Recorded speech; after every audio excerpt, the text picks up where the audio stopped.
بسم الله والحمد لله على نعمة الإسلام وكفى بها من نعمة. أشهد أن لا إله إلا الله وحده لا شريك له، وأشهد أن سيدنا محمدا عبده ورسوله إلى سائر الأمة. اللهم صل وسلم وبارك على سيدنا محمد وأنزله المقعد المقرب عندك يوم القيامة وعلى آله وصحبه إلى يوم الطامة. رب اشرح لي صدري ويسر لي أمري واحلل عقدة من لساني يفقه قولي وسدد لساني واهدي قلبي بحق سيدنا محمد النبي صلى الله عليه وسلم.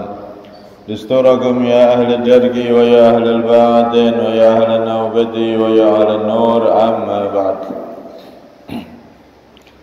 Hadirin semuanya yang dirahmati oleh Allah Subhanahu wa taala, alhamdulillah. Allah Subhanahu wa taala memilih kita untuk bisa kembali hadir di tempat dan majelis yang mulia ini. Semoga kumpulnya kita di sini membuahkan kumpulnya kita kelak di sana, di surganya Allah Subhanahu wa taala. Dan semoga kita diberi panjang umur, sehat walafiat, terkabul segala hajat, semakin istiqamah. Setelah itu nanti diberi kesempurnaan husnul khatimah. Amin Allahumma amin.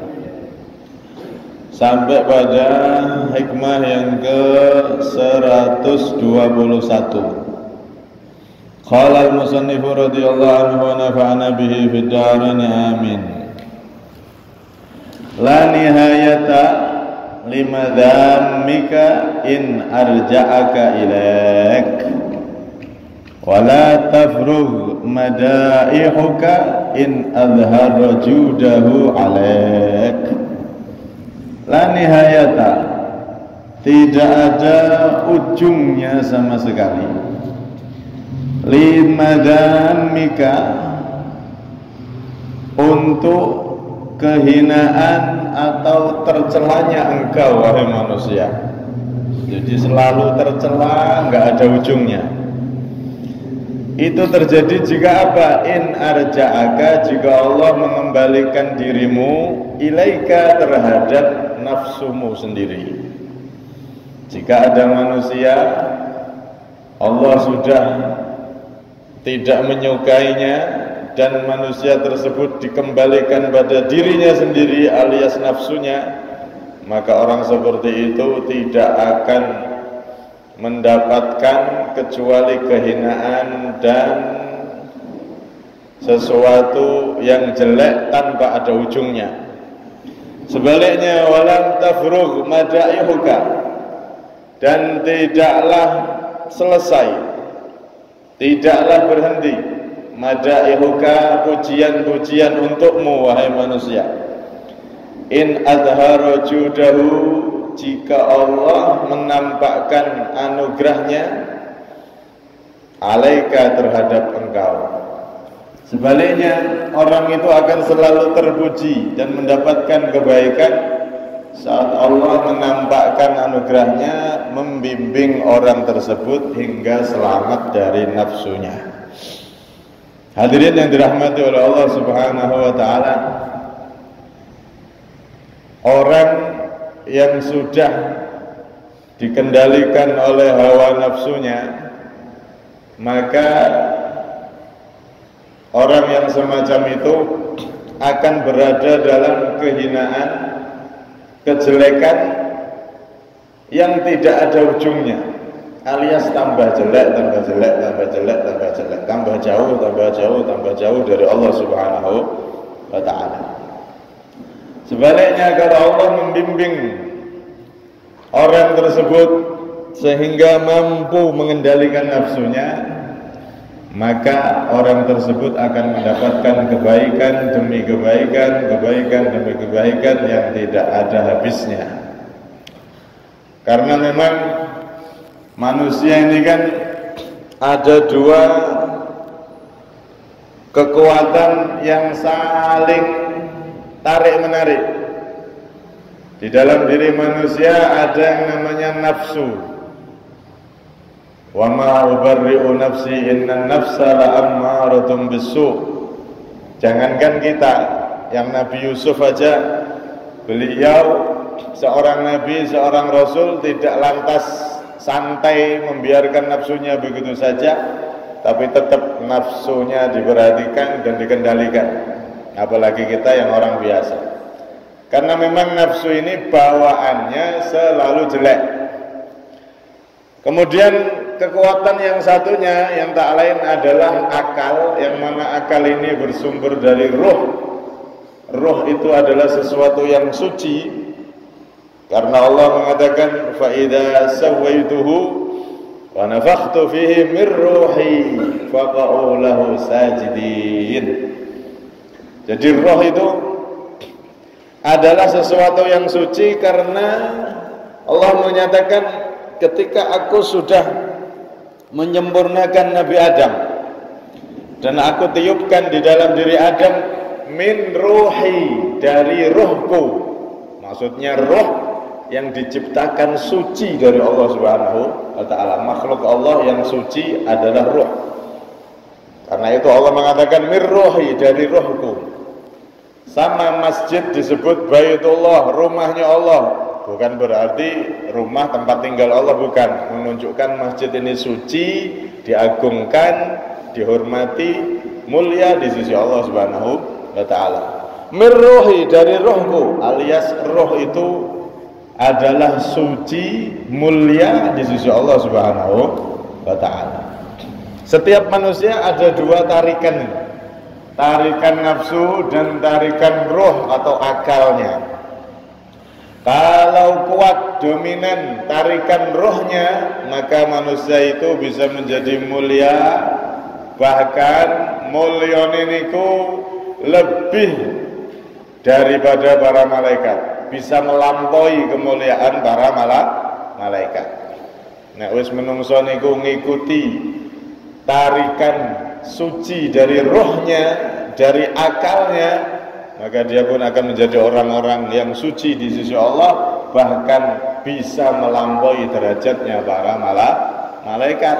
Karena itu nanti di surga sing jadi bos niku sinten? Orang yang beriman, yang di dunianya dia mampu mengikuti tarikan yang suci dari rohnya hingga dia menjadi penduduk surga. Dan nanti pelayan-pelayannya siapa? Para malaikat. Yang jadi bos wong sing beriman, yang suci ruhnya tadi itu. Pelayannya para malaikat. Malaikat jadi pelayan. Itu menunjukkan berarti orang yang beriman, yang dia itu dalam dirinya dominan tarikan suci dari rohnya, akalnya, maka dia bisa mulia, bahkan kemuliaannya bisa melampaui capaian para malaikat. Karena itu orang yang selalu mengikuti hawa nafsunya, maka dia akan tenggelam di dalam lautan samudra yang tidak ada ujungnya, yaitu samudra kehinaan, samudra kejelekan, yang mana dia tidak akan bisa keluar dari samudra kehinaan tersebut jika Allah tidak menolong orang tersebut. Nafsu ini memang paling berat. Sampai-sampai disebutkan oleh sebagian ulama, Syekh Al-Imam Abu Bakar At-Tamastani radhiyallahu anhu, beliau pernah mengatakan begini: An-ni'matul udma al-khuruj minan nafsi li'anna an-nafsa a'zamu hijabin bainaka wa bainallahi azza wa jalla. Nikmat paling besar, kalau kita ditanya nikmat terbesar dari Allah untuk kita itu apa? Maka menurut beliau al-khuruj minan nafsi. Kita mampu keluar dari tarikan negatif nafsu dan kita bisa mengendalikan nafsu kita. Itu adalah nikmat paling besar yang diberikan oleh Allah kepada hambanya. Kenapa? Kata beliau, li'anna nafsa, karena sesungguhnya nafsu a'adhamu hijabin, adalah penutup penghalang paling besar bainaka wa bainallah, antara engkau dan antara Allah Subhanahu wa ta'ala. Semuanya itu hijab penghalang manusia bisa sampai kepada ridha Allah paling tebal, paling besar adalah nafsu yang ada pada dirinya sendiri. Karena itu Nabi mengatakan ada aduwika nafsukal lati baina jambaik. Sesungguhnya musuh yang paling berat terhadap dirimu adalah nafsu yang ada pada di dalam nafsu yang ada dalam tubuhmu. Ini adalah musuh terberat bagi setiap manusia. Karena itu di sini beliau mengingatkan, jangan sampai nafsu itu menguasai kita sehingga kita benar-benar ditarik oleh nafsu tersebut, ditenggelamkan di dalam samudera kehinaan, samudera kejelekan. Akhirnya kita pun bisa menjadi orang-orang yang rugi. Na'udzubillah min dzalik. Karena itu di dalam satu syair yang masyhur itu kita disuruh untuk mengenali nafsu kita sendiri. Ta'arraf nafsaka la ta'man gawailaha fan nafsu akhbathu min sab'ina syaitana. Kenalilah nafsumu, dirimu sendiri. Jangan pernah engkau merasa aman dari tipu dayanya, sebab sesungguhnya nafsu itu lebih buruk, lebih berat daripada pengaruh 70 setan. Masya Allah. Karena itu nafsu ini adalah musuh utama yang paling berat yang harus ditaklukkan oleh setiap manusia. Nafsu niki bawaannya ngajak sing enak-enak, nek wis enak-enak bawaannya ngajak sing maksiat dan seterusnya. Semakin menjauhkan hamba tersebut dari Allah Subhanahu wa taala. Maka cara melawannya bagaimana? Para masyayikh, guru-guru besar, ulama-ulama besar zaman dulu, kalau ditanya anil Islam, tentang intisari Islam itu apa? Mereka nggak jawab intisari Islam adalah sholat atau yang lainnya, enggak. Tapi mereka menjawab dengan jawaban yang lain. Apa jawabannya? Dabhun nafsi bisuyufil mukhalafah. Inti daripada pengamalan atau inti daripada ajaran agama Islam adalah menyembelih nafsu dengan pedang perlawanan. Artinya apa? Nafsu kita itu jangan kita turuti. Pengene subuh-subuh ya turu mancal selimut terus rasa salat adem meneh. Lawan, penggal nafsu tersebut dengan perlawanan, dengan pedang perlawanan alias bangun, paksa. Pengene nek di duit sugih, wah iman ngetekno zakat. Wah zakatnya 2,5%, wakeh. Wah iman nyarinya aja capek kok laren zakat-zakatan barang. Maka penggal nafsu tersebut, lawan, keluarkan zakat. Pengene Ramadan ya ora poso. Poso iki aduh lemes awake. Apa nek bekerja berat. Maka lawan, penggal nafsu tersebut dengan pedang perlawanan. Yaitu tetap puasa, kerjanya diatur, rodok dikurangi porsinya hingga tidak mengganggu puasa. Ojo digalasan terus.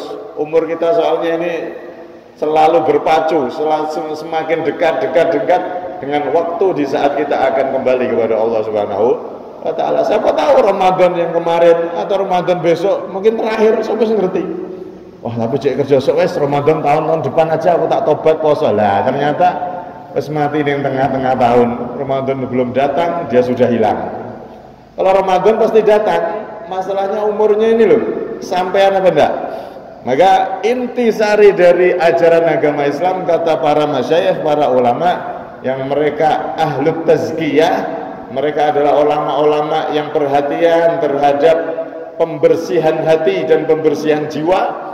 Mereka menjawab yaitu dengan menyembelih nafsu bisuyufil mukhalafah, dengan pedang perlawanan. Setiap nafsu pengen apa, putuskan, lawan. Apalagi pengen maksiat, maka harus dilawan sekuat mungkin.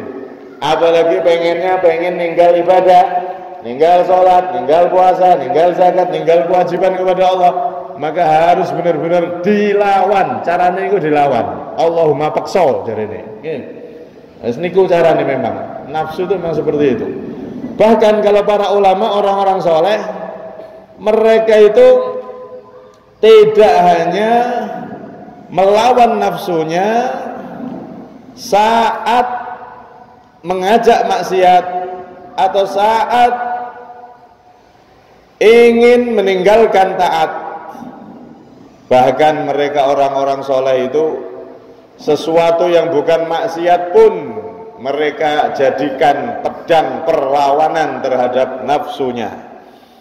Sesuatu yang sebetulnya boleh pun nafsunya pengen, dikurangi, dipotong, tidak dituruti nafsunya. Sampai-sampai diceritakan niku, ada ulama namanya Ibrahim bin Shiban. Beliau pernah selama 40 tahun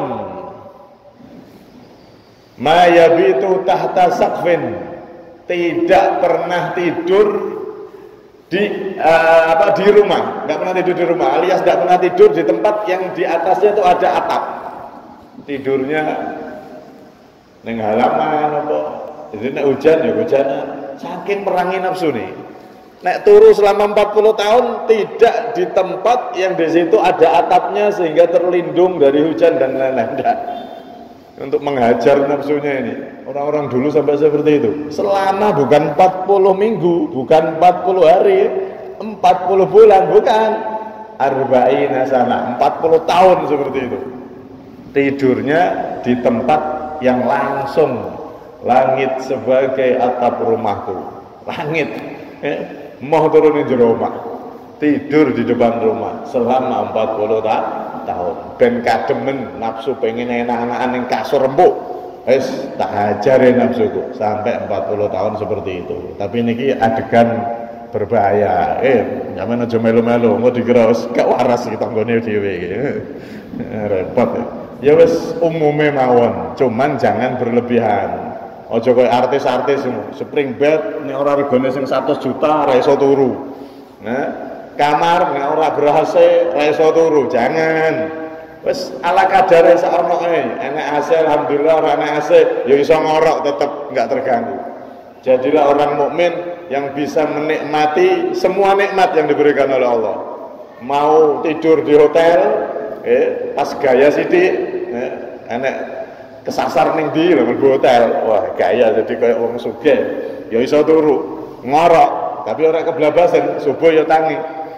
Atau tidur di gubuk sekalipun, maka dia pun bisa tidur, bisa ngorok. Jangan seperti orang-orang yang nafsunya sudah terlanjur napa niku manja. Kalau ndak tidur di tempat yang enak, empuk gak iso turu deh. Kayak wong sugih-sugih niki lho. Wong sing sugih tenanan. Nah, sing sugih-sugihan, sugih utang apa meneh ya wis padha ya wae dhewe lah. Sing sugih tenanan kayak artis-artis iki lho. Nek ora turu di tempat yang enak, lek ora iso turu. Apa meneh kok turu di tempat-tempat sederhana, banyak nyamuk gak iso ngorok. Makanya kalau di pondok para santri itu kan latihannya latihan sederhana. Makanan seadanya. Wancen latihannya ngono. Nek pengen makan setiap hari ayam goreng, ayam bakar, jane yo iso, gerek nambahi urunan ae. Sebulan berapa? 2 juta. Harus makan ayam bakar beres. Gampang bisa dikompromikan sama wali santrinya. Gimana nih anak-anak biar tambah lemu-lemu, perutnya biar tambah kayak magicom double. Ayo mangan menunya pondok ini, anak yang mondok biar enak setiap harinya, tidurnya pasang AC semuanya, bisa dikompromikan sama wali santri, bisa gampang. Tapi enggak, para ulama kita mendidik, lebih-lebih santri yang di pondok itu dididik sederhana, makannya seadanya, tidurnya seadanya. Loh, santri itu kadang-kadang tidur di atas napa niku tembok tempat duduk ngene iki iso turu. Tengkurep turu. Enggak gelundung enggak apa. Sakti memang santri. Di tempat apa bisa tidur? Bahkan kadang-kadang tidurnya di tempat yang ya Allah, nek pasir-pasir ya iso ngorok santri. Bebas hambatan, pokoknya kaya turu. Nikmat tidak karu-karuan. Tuh lihat orang-orang kaya, mereka kalau mau tidur aja cari tempat yang enak, semuanya harus serba enak, makannya harus enak. Kalau enggak enak, enggak disukai nafsunya, enggak bisa makan, enggak disukai nafsunya, enggak bisa tidur. Akhirnya enggak bisa menikmati kehidupan dunia ini di semua tempat, dia enggak bisa. Karena nafsunya sudah terbiasa dengan hal-hal yang seperti itu.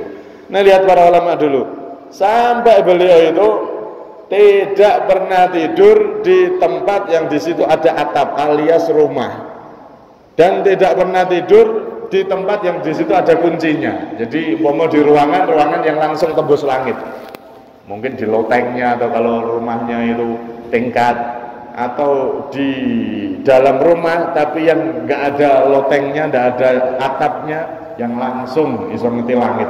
Niku selama 40 hari. Dan banyak ulama-ulama yang seperti itu. Ulama-ulama yang seperti itu. Sayyidina Syekh Abdul Qadir Jailani, beliau selalu menjaga wudhunya. Niki termasuk orang-orang yang ngelawan nafsune. Nafsune pengene ya nek wis napa niku ora wayahe salat ya ora usah wudu nek salat tok ae. Tapi orang-orang saleh mereka itu punya wudu di setiap saatnya. Ini biasanya diamalno santri-santri niku. Tapi sing ngamalno, sing ora ya padha ae. Nah, itu disebutkan oleh para ulama, orang yang jaga wudu setiap saat itu hatinya akan bercahaya dan mudah memahami ilmu. Batal wudu. Syekh Abdul Qadir Jailani itu dulu ketika mondok, zaman masih muda cari ilmu, itu pernah satu malam wudu sampai sekitar 60 atau berapa kali gitu. Wakeh. Gara-gara jaga wudu terus cuaca niku dingin sampai akhirnya keluar angin terus. Wudu sebentar batal. Itu tapi tetap wudu lagi padahal dingin, tetap wudu. Itu zaman beliau ketika masih muda, mujahadah, merangi nafsunya, melawan nafsunya sampai seperti itu. Makanya nggak heran sampai ketika beliau sudah senior, jadi ulama besar, jadi wali besar, bukannya hanya wali, pemimpinnya para wali. Karena memang dari mudanya seperti itu, nggak nurutin nafsu, nggak nurutin nafsu. Nafsunya benar-benar dilawan, bahkan bukan hanya yang ngajak maksiat, bukan hanya yang ngajak meninggalkan taat, tapi sing hal-hal mubah yang sebetulnya ndak apa-apa. Orang wudu ya apa-apa, penting gak nyekel Quran, nyekel kitab gak wudu gak apa-apa. Sing wajib wudu itu kalau kita megang kitab, megang Al-Quran. Nak megang kitab-kitab kuning gak usah pakai wudu gak apa-apa. Tapi saya Abdul Jalil ndak mau. Kalau megang kitab, belajar ilmunya Nabi, ndak mau kalau ndak dalam keadaan wudu. Diperangi itu hawa nafsunya. Maka akhirnya apa yang terjadi? Orang-orang yang memerangi nafsunya, mereka berada di dalam kemuliaan, berada dalam pujian, dan kemuliaan tersebut tidak akan pernah habis dan semakin ditambah mulia di sisi Allah Subhanahu wa ta'ala. Lihat bagaimana nama Syekh Abdul Qadir Jailani dipuja-puji sampai sekarang dan sampai seterusnya. Nama para ulama-ulama yang soleh, mereka dikenang, dipuja-puji, diikuti sejarahnya, diikuti tindak tanduknya, akhlaknya, karena mereka adalah orang-orang yang benar-benar menundukkan nafsunya, benar-benar melawan nafsunya, hingga menjadi orang-orang yang mulia dan tersanjung, terpuji sepanjang zaman. Karena itu beliau di sini mengingatkan, yang intinya orang itu kalau nuruti nafsunya, maka dia akan berada di dalam kehinaan yang tidak ada ujungnya. Sebaliknya orang itu kalau melawan nafsunya, maka dia akan berada di dalam kemuliaan yang tidak ada habisnya.